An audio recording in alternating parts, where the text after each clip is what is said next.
नए दाखिले नियम को लेकर छात्रों के मन में कई तरह के सवाल हैं। उन तमाम सवालों के जवाब दे रहे हैं दिल्ली यूनिवर्सिटी के वाइस चांसलर योगेश सिंह। सुनिए। इस पर बातचीत करने के लिए मेरे साथ में मौजूद है दिल्ली विश्वविद्यालय के vice chancellor Yogesh Singh. Sir, बहुत बहुत धन्यवाद हमारे साथ जुड़ने के लिए। सबसे पहले ये जानना चाहेंगे कि 12वीं की मेरिट जब हमारे पास थी, ऐसे में CU सेट की आवश्यकता क्यों पड़ी? 12वीं की तो मेरिट थी ही, बिल्कुल सही बात है। एडमिशन इतने सालों से होते ही थे उसमें, लेकिन आपको ध्यान होगा जब हम दिल्ली यूनिवर्सिटी में एडमिशन करते थे हर साल, बहुत सारा शोर शुरू हो जाता था कि 100% पे कट ऑफ हो गई, 99 पे हो गई, 98% पे कट ऑफ हो गई। अब उस कट ऑफ से क्या है कि सारे बच्चों में, पेरेंट्स में एक परेशानी सी होती थी, अरे 100% मार्क्स लाने पड़ेंगे, 99% मार्क्स लाने पड़ेंगे। और स्टूडेंट्स के मार्क्स आ भी रहे थे, एडमिशन हो भी रहे थे। चलो, उससे बहुत फर्क भी नहीं पड़ता, इतना कुछ खास बात नहीं है। लेकिन सवाल इससे बड़ा है, क्योंकि देश एक बहुत बड़ा देश है। हमारे देश में एक सेंट्रल बोर्ड है और हर राज्य के अपने अपने बोर्ड हैं।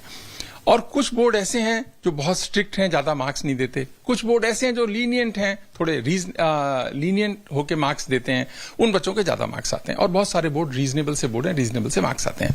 तो जब मेरिट बेस्ड एडमिशन हो रहा है तो उसमें क्या होता था कि जो बोर्ड तय कर रहा है बहुत बार कि आप किस बोर्ड के स्टूडेंट हैं, आपकी परफॉर्मेंस ही तय करनी चाहिए, ना कि दूसरे पैरामीटर्स का रोल होना चाहिए।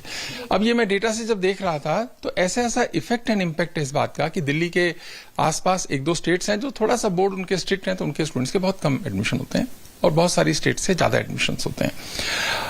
अब हर स्टूडेंट को कम से कम इस देश में इक्वल अपॉर्चुनिटी होनी चाहिए। मैं समझता हूं भारत की सरकार ने यह निर्णय लिया, CUET का बहुत अच्छा निर्णय है।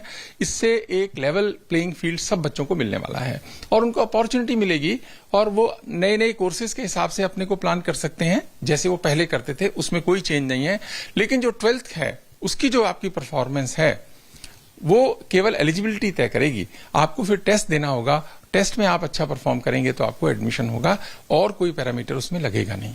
तो सर, मतलब ये बात आप भी मानते हैं इस बात को कि एक इक्वल प्लेटफॉर्म इससे मिल जाएगा सभी बच्चों को, पूरे भारत के बच्चों को? जी, सबको मिल जाएगा, इक्वल प्लेटफॉर्म मिलेगा, इक्वल अपॉर्चुनिटी सबके लिए है।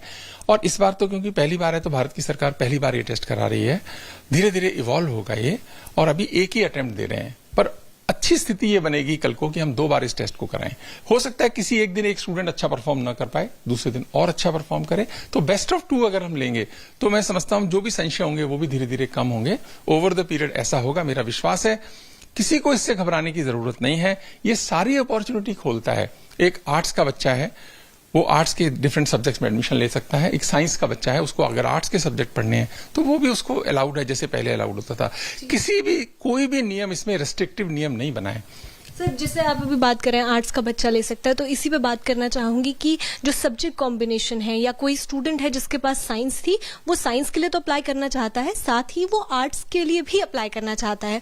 तो बच्चों के मन में ये भी सवाल है, स्टूडेंट्स के मन में, कि ऐसे में वो किस तरीके से अप्लाई करेंगे, कैसे एलिजिबिलिटी होगी और कैसे एडमिशन होगा? देखिए, टेस्ट की जो बात है, आपने 12th के जो सब्जेक्ट्स पढ़े हैं उसी में आपको एग्जाम देना है। तो जो 12th में आपने जो किया उसी में आपने देना है एग्जाम। अगर आपने 6 सब्जेक्ट्स आपने सेलेक्ट किए तो उन 6 सब्जेक्ट्स जो 12th के थे उसी में आप ये एग्जाम देंगे।